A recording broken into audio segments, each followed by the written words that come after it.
Welcome to another Hoteliers Chat series, What's Your Story? I wish all listeners a blessed Christmas and a happy 2021. As they say, this is the season to be jolly. Today, we welcome one of the newest kids on the hotel block, Mr. Alex Porteous, the General Manager of the luxurious Four Seasons Kuala Lumpur.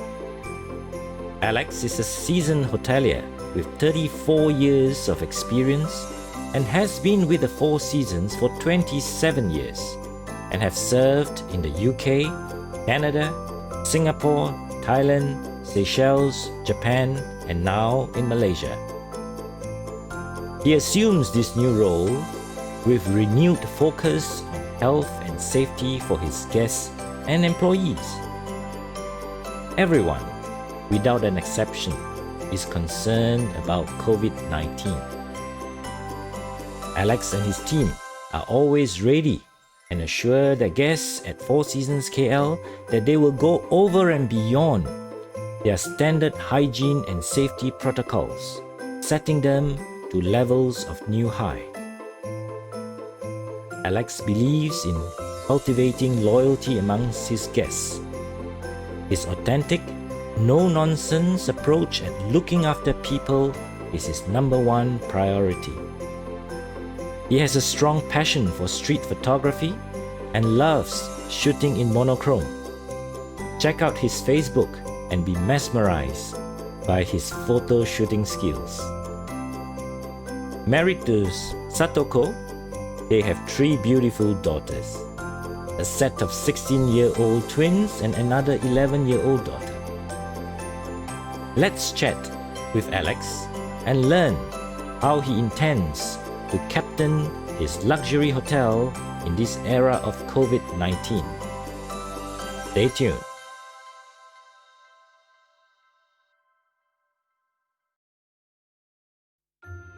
Hi, welcome to another Hotel Tales What's Your Story chat series. I have with me here today Mr. Alex Porteous, the General Manager of the Four Seasons Kuala Lumpur. Welcome to the show, Alex.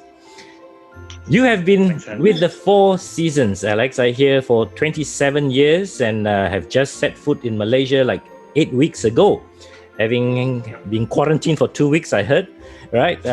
As we say in Malaysia here, Selamat datang to Malaysia.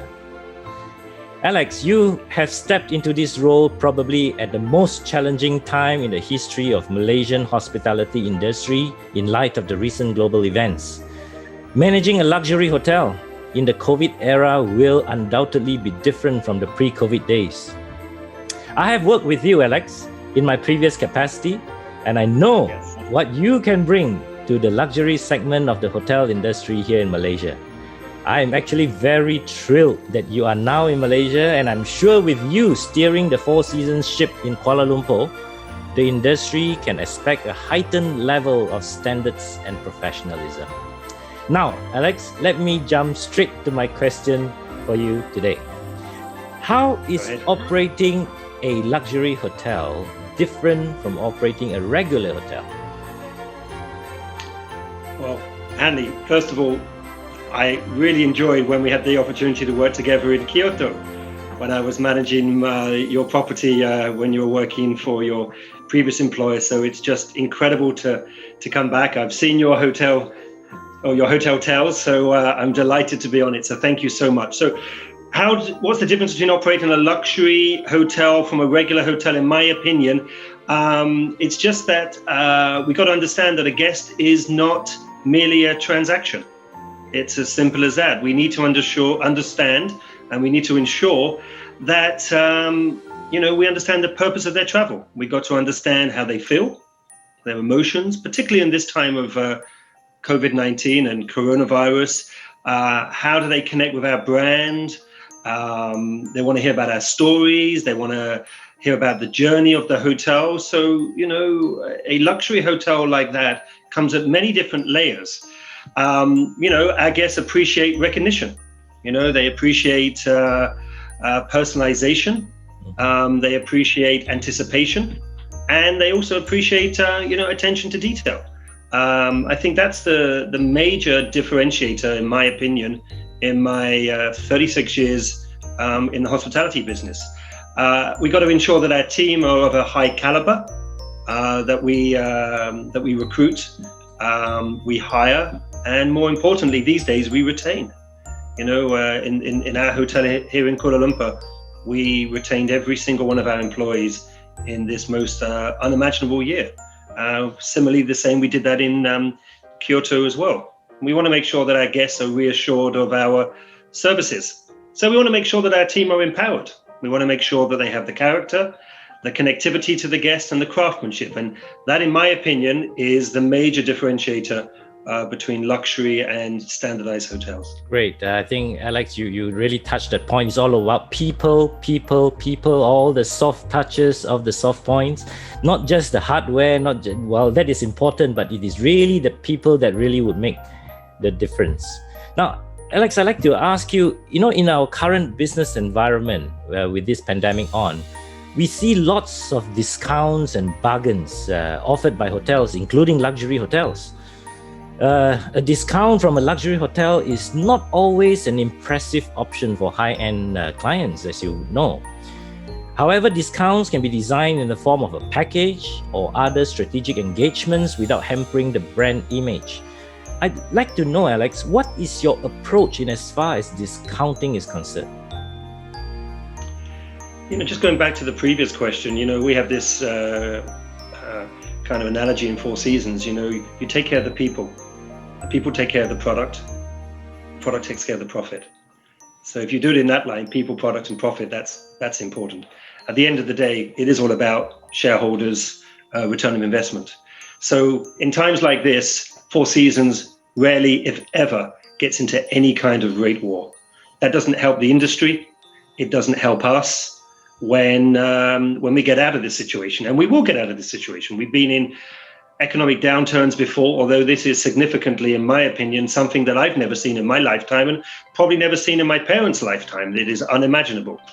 So we value add. We put packages together. People want to have experiences. They just don't. You can have a room rate clean on its own, or you can add to the packages.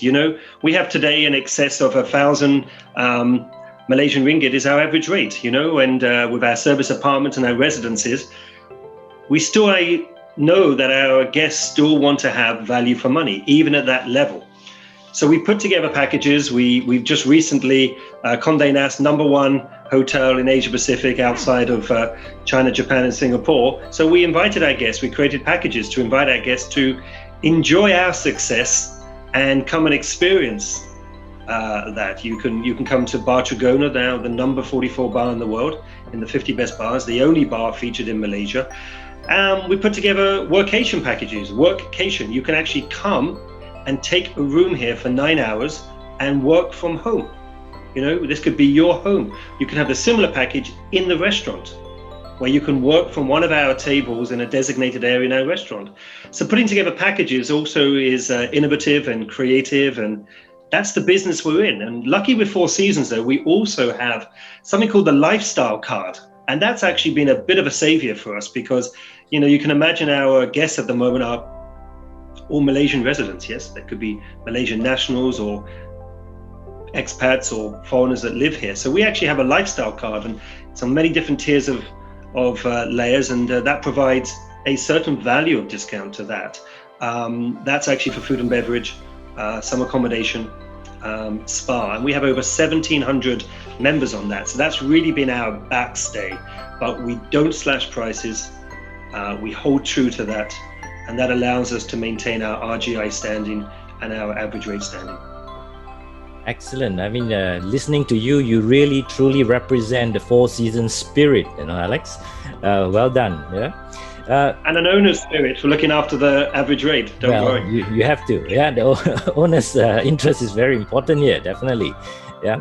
Now, Alex, but I know a lot of luxury hotels even say that they need to reposition themselves to become more affordable during such trying times. But you reckon that you should maintain your position. Why would you take this stance? a luxury traveler is still looking for a luxury product. It's as simple as that. Yeah. At the moment, I notice, strict coronavirus, COVID-19 protocols in place, but people are getting fatigued. They want to come out, and we have lots of incredible safety protocols in the hotel to allow them to come into the hotel and dine and stay, etc. Hanley, dilating the rate, it has to flow through somewhere. So somewhere along the line, the service, the quality, it's not going to be the same. So, we've got to maintain the crispness of the product. We've got to make sure that we hire and pay and retain the best employees, so we can keep that luxury edge here in Four Seasons. We're always keen on maintaining our price position, as the leader in average rate here in KL, and our Malaysian guests are year on year actually spending more money in the hotel. They're coming for staycations. They're coming with their children, and they're spending the weekends here, and we're having relatively good occupancies for that. We want to maintain the number one position from that, and at the end of the day, the guests, they want to pay for relations, stories, value, and of course magic, and that's what we have here. And the people we retain, like Ashish Sharma, our head bartender in Bar Trigona, one of the top 100 most influential bar professionals in the world, is here in this hotel. Swati has just won the Amazing Star Award with the MHA Glittering Stars of KL Hotel Awards in 2020. He's our ambassador in the lobby and in our club. I mean, we hire the best people to take care of our guests, and that has to come from the revenue. That's right. So we have to make sure that we maintain that revenue, and it flows all the way through, and it provides retention on the P&L statement, and GOP and EBITDA for the owners. No, I truly support what you say, Alex, and I having worked with you before, I know that's your approach, and I truly support that, because it is so important to maintain that position for the luxury market. But if there's one thing that COVID-19 has taught you, Alex, what would that be? Personally, it's taught me to appreciate what I had and appreciate what I have.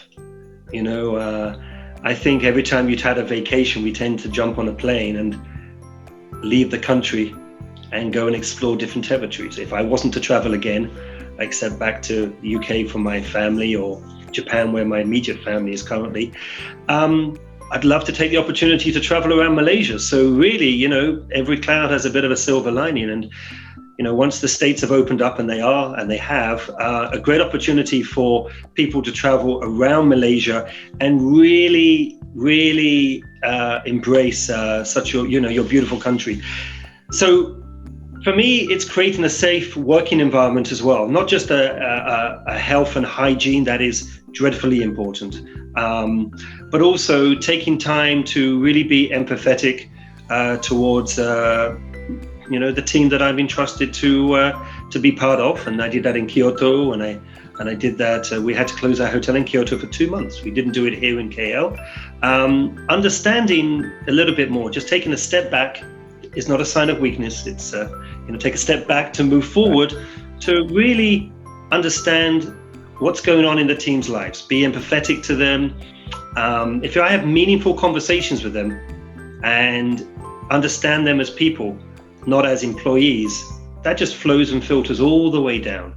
A great opportunity this last summer just to study a little bit about resilience management, study a little bit about how we're going to change. And in Four Seasons, it may look different as you come to our hotels with the masks, etc., but it feels exactly the same. The people are still there. You can smile behind your mask. You can see the people's eyes. And so really, for me personally, it was what I had and what I have, and to be appreciative of that. And I think that flows through in my conversations with the team. I think that is really so you, Alex. I mean, you are all about people, and the passion for people, be it your guests, be it your staff. Yeah, you are a people person, a true people person. Now back Hanley. sorry.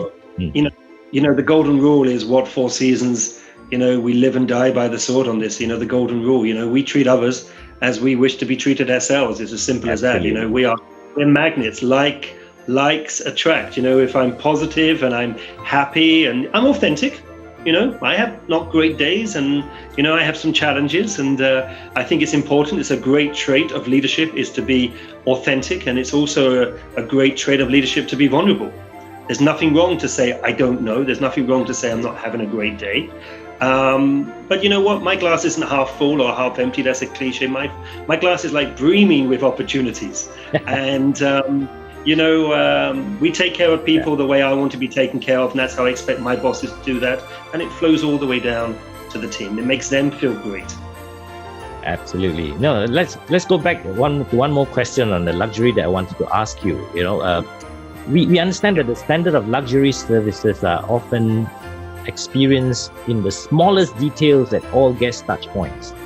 And in environments like this now, whether we like it or not, adoption of technology seems like the only good option to replace good people, whether they're right-minded, right-hearted staff, who are very difficult to find and to train now. At Four Seasons, are you adopting a high-tech, low-touch strategy or a low-tech, high-touch approach? Tell us about it. It's a fact. Technology is here to stay. So we have to embrace it, my previous property that you and I had the occasion to meet, we had over 70 guest touch points technology. Here today in this property, we've got about between 40 and 50 of those. And that promotes efficiency, whether it's the Lutron lighting that sets the mood in the guest rooms, also energy efficiency from those point of views, whether it's the audio Bluetooth, the pay anyway, when you've got the Samsung Pay, the Apple Pay, the Ali Pay, the IPTVs. It's difficult to keep up with what people have got in their homes.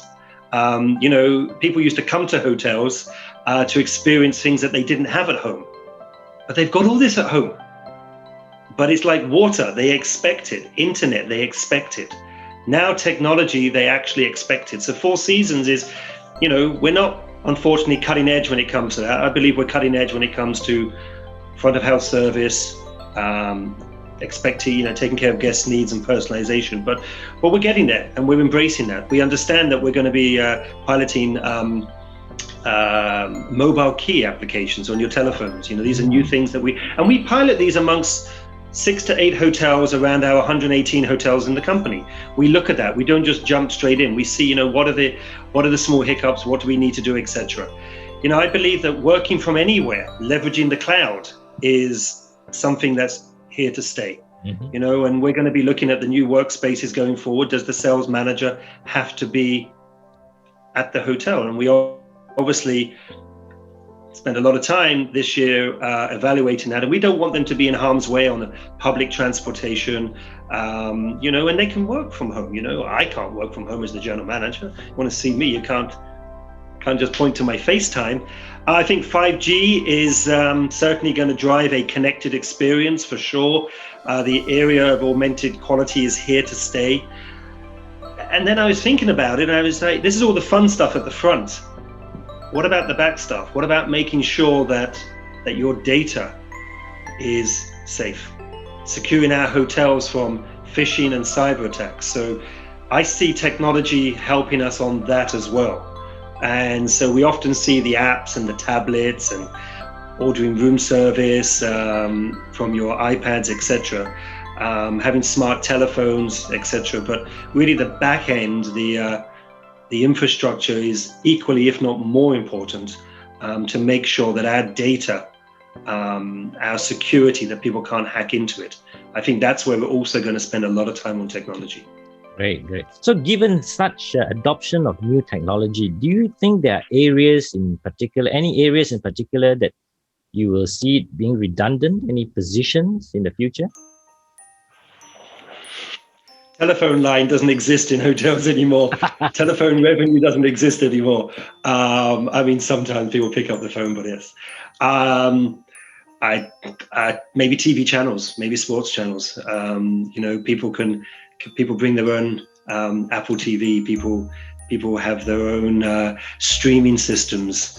I see those kind of things, those little low-level things that were luxury in the past, being replaced by, people. We still want to connect face to face. We still want to do that, be it on Zoom or Teams or same time. And, a lot of our guests, we use our app, the Four Seasons app, and it's just incredible. It's not that we don't want to talk to people. It's just that, I'm by the pool, I want something in my room, I can send a chat. And we have a 90-second response rating. I know we've just got the results back. Over 85% of our responses are within those 90 seconds, So people are online, and they're on Messenger, and they're on WeChat, and they're on WhatsApp. They're using this. So this is going to just take off, and it's here to stay. But I think maybe some of the lower level technology, hotel telephones may no longer exist. I don't know. Yeah. And, some of the TV channels, I would imagine, maybe even TVs in the future.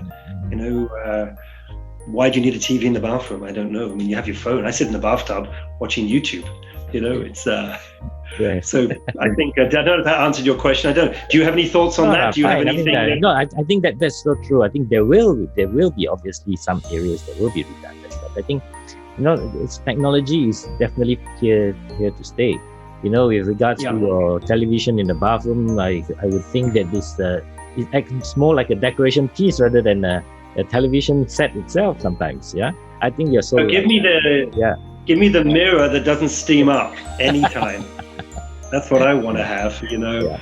And so those things were luxury 5-10 years ago, but I think we passed those kind of things, and luxury takes on many different forms these days. Yeah. Okay, Alex, thank you very much. I think you have given us a lot to chew on this Christmas season, right? And I want to take this opportunity to give you a chance to shout out to your family in Japan, wishing them Merry Christmas from Malaysia. And also, I hear that your twin daughters are celebrating their birthday on Christmas Day, which is 2 days away.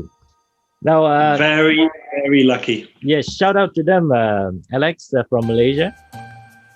Of course. Well, being twins, born on Christmas Day, I only have to get them one gift once a year between two. Now, that doesn't work.